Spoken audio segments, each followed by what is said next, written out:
ঈদের পর থেকে এখন পর্যন্ত আমি নাকি আমার জামাইকে তার পছন্দের জিনিসপত্র বানিয়ে বানিয়ে খাওয়াচ্ছি না। তার তো ভীষণ মন খারাপ। আজকে তাই জিজ্ঞেস করলাম, তাহলে বলো আজকে কি করব? তোমার জন্য আমি আজকে তোমার পছন্দের কিছু একটাই করে ফেলি। তখন সে বলল যে নুডলস পাস্তা যে কোনো কিছু করতে পারো। ওর বাবারে বাবা! ওর খুবই পছন্দ হচ্ছে যে কোনো টাইপের নুডলস পাস্তা এগুলো। বিকেল সন্ধ্যা হলেই তার এসব খেতে মন চায়।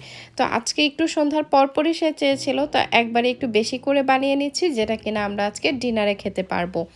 তো আজকে আমি এখানে বো পাস্তাগুলো নিয়ে নিয়েছি, আর বো পাস্তাটাকে প্রথমেই আমি সেদ্ধ করে নিচ্ছি। তো সেদ্ধ করার জন্য এখানে পানিতে আমি একটু লবণ আর হচ্ছে 1 টেবিল চামচ পরিমাণে তেল দিয়ে নিয়েছিলাম, যাতে করে পাস্তাগুলো খুব সুন্দরভাবে সেদ্ধ হয়ে যায়। আর বো পাস্তাগুলো কিন্তু দেখতে অনেক সুন্দর, তাই না? আমার কাছে বো পাস্তার ডিজাইনটা খুবই ভালো লাগে। তো এগুলোকে আমি মোটামুটি সেদ্ধ করে নিচ্ছি। সেদ্ধ করে হচ্ছে এটাকে পানিটাকে ঝরিয়ে নিব। আর এর মধ্যে আমি কিছু জিনিস এখানে কেটে নিয়েছি। এখানে আমি 2 কালারের ক্যাপসিকাম কেটে নিয়েছি, পেঁয়াজ একটু মোটা মোটা করে কেটে নিয়েছি, আর হচ্ছে চিকেনের যে ব্রেস্ট পিস সেগুলোকেও ছোট ছোট পিস করে কেটে নিয়েছি। তো আমি ফ্রাই প্যানে এবার হচ্ছে এখানে 2 টেবিল চামচ পরিমাণে বাটার নিয়েছি। বাটার দিলে কিন্তু এটার মধ্যে অনেক সুন্দর একটা ফ্লেভার আসে।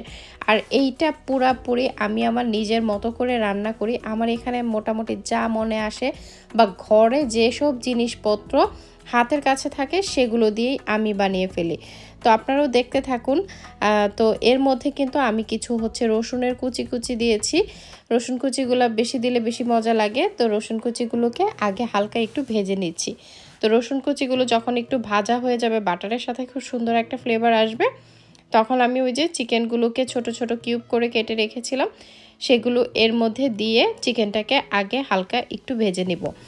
আজকে আপনাদের ভাইয়া বলার পর আমারও মনে হচ্ছিল যে আসলেই তো অনেক দিন হয়ে গিয়েছে আমাদের বাসায় কোনো চাউমিন, নুডলস, পাস্তা এগুলো কিছুই রান্নাবান্না হচ্ছে না। আমারও আসলে সব কিছু মিলে অনেক ব্যস্ততা বা টায়ার্ড ফিল করি কাজ থেকে ফেরার পর, তো এইসব আর রান্না করা হচ্ছিল না। তো ভাবলাম যে না, আজকে করেই ফেলি। সেও খেতে চেয়েছে, আর আমারও হঠাৎ করে সে বলার পর মনে হলো যে না, আমিও তো অনেকদিন খাই না। তো এই যে আমি কিন্তু চিকেনগুলা ভাজার জন্য এখানে লবণ আর হচ্ছে ব্ল্যাক পেপারের পাউডারটা ব্যবহার করেছি, বা ক্রাশড ব্ল্যাক পেপার আপনারা ব্যবহার করতে পারেন। এগুলো তো সাধারণত আমাদের ঘরে যে কারো ঘরেই থাকে। আর এখানে যে আমি একটা স্পাইস ব্যবহার করেছি, এটা কাইন্ড অফ হচ্ছে আমাদের যে গরম মশলার গুঁড়ো থাকে, সেই গরম মশলার গুঁড়োরই এটা হচ্ছে একরকম একটা রেডিমেড কিনতে পাওয়া যায়, সেটা আমি দিয়েছি। তো আপনারা এই ক্ষেত্রে হচ্ছে ঘরে যে কোনো রকমের গরম মশলা পাউডার থাকলে সেটা 1/2 চামচ পরিমাণ এই চিকেনটা ভাজার সময় দিয়ে দিতে পারেন। আমি কিন্তু খুবই সাধারণভাবে জিনিসগুলো দেখাচ্ছি, কারণ আমি তো বললামই যে আমার ঘরে হাতের কাছে যা ছিল সেটা দিয়েই করছি। আর এখানে স্যাশেতে আমার কাছে একটা সস ছিল যেটা কিনা teriyaki and sesame sauce. So teriyaki বা সিসিমি সসটা যদি আপনাদের হাতের কাছে না থাকে, না দিলেও কোনো সমস্যা নেই। ঘরে যেসব সস অ্যাভেলেবল থাকে সেগুলো দিয়ে নিলেই হবে। তো আমার হাতের কাছে যেহেতু এই সসের প্যাকেটটা ছিল, তো আমি এটাও দিয়ে নিয়েছি। আর এরপর আমি এর মধ্যে একটু লাল মরিচের গুঁড়ো দিয়েছি, কারণ আমি একটু স্পাইসি খেতে চাচ্ছিলাম। আমি জানি বাংলাদেশে তো এখন অনেক গরম। সো গরমের দিন আসলে ঝাল জিনিস খেতে অনেকেই হয়তো বা চাইবেন না, বাট আমাদের এখানে স্টিল এখনও অনেক ঠান্ডা, যে কারণে আমাদের কাছে মনে হচ্ছিল যে না, একটু ঠান্ডা মানে কি বলে, একটু ঝালটা খাই, ঠান্ডা দিনে ঝালটা ভালো লাগবে। তো এরপর এখানে আমি অল্প একটু সয়া সস দিয়েছি, আর এটা ফিশ সস দিচ্ছি। ফিশ সসটা আমি এমনি দিয়েছি, আপনাদের মন না চাইলে মানে হাতের কাছে না থাকলে দিবেন না। আমার ঘরে ছিল তাই আমি ব্যবহার করেছি। তো এগুলো দিয়ে আমি হালকা করে চিকেনটাকে ভেজে নিচ্ছিলাম, আর হিটটা কিন্তু হাই হিটেই ছিল। চিকেন কুকড হতে যেহেতু খুব বেশি সময় লাগে না।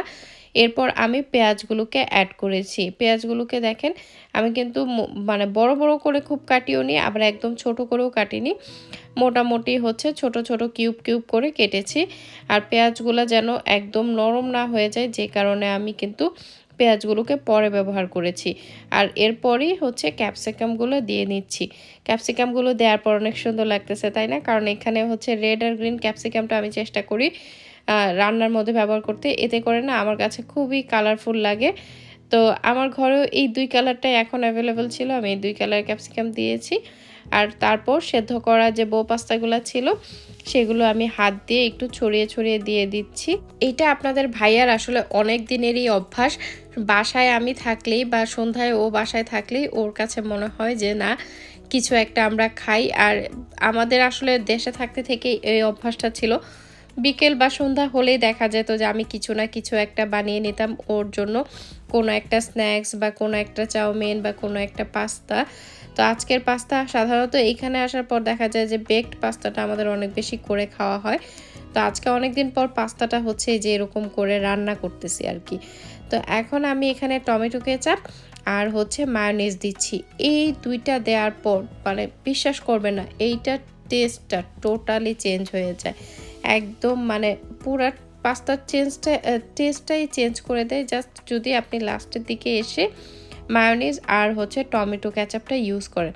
তো আপনারা তো দেখলেনই যে আমি কতটুকু পরিমাণে কি দিয়েছি। এটা আসলে নিজের চোখের আন্দাজ অনুযায়ী দেওয়াটাই মনে হয় ভালো। তো আমি বলতে পারি যে এখানে কোয়ার্টার কাপ পরিমাণে আমি ২টা ব্যবহার করেছি। আমি যতটুকু পরিমাণে দিয়েছি আর কি। তো এগুলো খুব ভালো করে মিক্স করে নিচ্ছি। এই অবস্থায়ও কিন্তু চাইলে পাস্তাটাকে খাওয়া যায়। তবে আমি কিন্তু আরেকটু জিনিস অ্যাড করতেছি। এখানে আমার ঘরে হচ্ছে কয়েক রকমের চিজ ছিল। চিজটা আমি খুব বেশি দিব না, খুব অল্প পরিমাণে দিচ্ছি। তো প্রথমে আমি অল্প কিছু দিয়ে এটাকে একটু মিক্স করে নিচ্ছি। কারণ চিজটা দেওয়ার পর না জিনিসটা খুবই সুন্দর একটা মাখো ক্রিমি একটা ভাব আসে যেটা কিনা বেশি ভালো লাগে পাস্তাতে খেতে। তো আমি প্রথমে অল্প একটু দিয়ে মিক্স করে নিয়েছি। এরপর আরও অল্প একটু চিজ দিয়ে তারপর হচ্ছে এগুলোকে মিক্স করে নিচ্ছি। এই চিজটা কিন্তু আমি যখন বেকড পাস্তা বানাই তখন ব্যবহার করি। তো এখন যেহেতু ঘরে ছিল ভাবলাম যে এভাবে করে মিক্স করে দেই তাহলে ভালোই লাগবে। আর আপনাদের ভাইয়া তো আজকে অনেক বেশি খুশি ছিল আমার এই পাস্তা রান্না দেখে। ও রান্না করার সময়ই বলতেছিল যে আজকের পাস্তাটা মনে হয় অনেক বেশি মজা হবে। তো বানানোর পর কিন্তু সে খেয়েও বেশ প্রশংসা করেছে, বলতেছে যে না অনেক। আর দেখেন কি টুইস্ট আছে আজকের পাস্তার মধ্যে। এইটা কিন্তু ভালোই হট আছে। এইটা হচ্ছে একটা নাগা মরিচের মতোই আরেকটা মরিচ, বাট নাগা মরিচের যেমন যে অনেক ঝাল থাকে সেটার থেকে একটু কম, বাট ভালো একটা ফ্লেভার প্লাস ঝাল আছে। তো আমি এটাও একটু কুচি কুচি করে দিয়ে দিলাম কারণ এতে এর ফ্লেভারটাও আসবে আর ওই ঝালটাও পাওয়া যাবে। তো এইটা দিয়ে একটু মিক্স করে নিচ্ছিলাম। অলরেডি কিন্তু আমার রান্না হয়েই গেছে। এখন জাস্ট লাস্টের মুহূর্ততে আমি মনে হলো যে না একটু স্পাইসি করি আর এই নাগার ফ্লেভারটা মনে হয় ভালো লাগবে। এটা কিন্তু সেম নাগা মরিচের মতোই ফ্লেভারটা থাকে। তো এটা মিক্স করার পর আমি লাস্ট একটা জিনিসই দিব যেটা কিনা এই পাস্তার টেস্টের ব্যালেন্স করবে, সেটা হচ্ছে ১ চামচ পরিমাণে চিনি। আপনারা যদি এরকম স্পাইসি একটু পাস্তা রান্না করেন বা যে কোনো সময় পাস্তা রান্না করলে বা যদি কোনো চাউমিন রান্না করেন লাস্টের দিকে এসে হাফ চামচ বা ১ চামচ পরিমাণে চিনি একটু দিয়ে মিক্স করে নেবেন। দেখবেন যে টেস্টটা একদম পারফেক্ট আসবে রেস্টুরেন্টের মতো। কারণ এই ১ চামচ চিনি হচ্ছে এখানে হচ্ছে ঝাল, তারপর হচ্ছে মানে সব কিছুর একটা সুন্দর ব্যালেন্স করে দেয় আর কি টেস্টটার।